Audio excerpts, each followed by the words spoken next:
Next 10 years, you want Justin Herbert or Joe Burrow? Joe Burrow.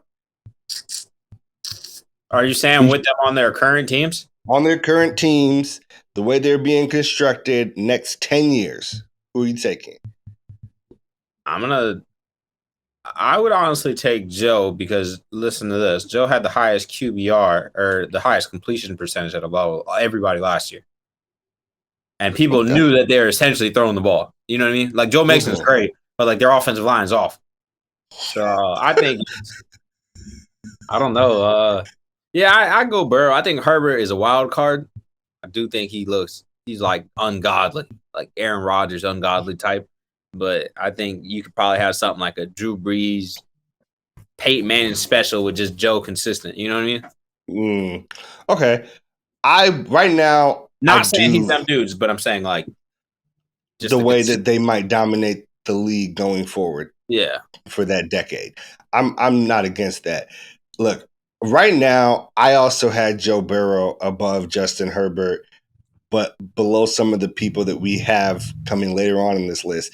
And Joe Burrow just seems like he's going to go on an absolute tear next year. Like, he has an offensive line.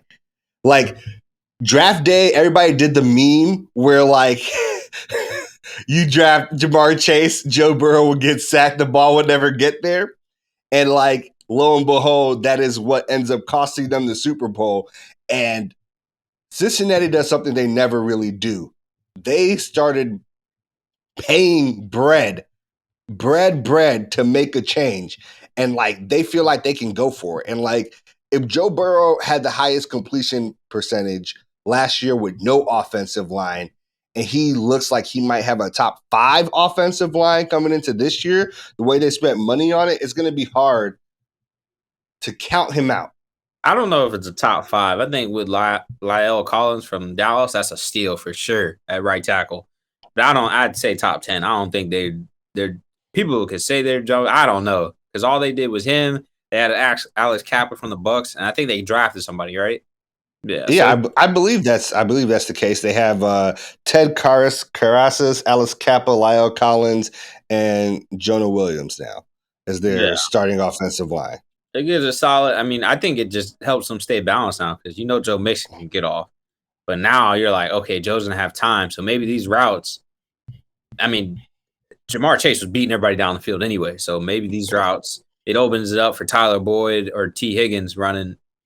And they all run every route. Like, it's not like one dude doesn't run. Like, I don't know. It's just the connection that they have. Some dudes have better connections. Some dudes are like, but it looks like Joe has a connection with all of them. It's just elite with Chase.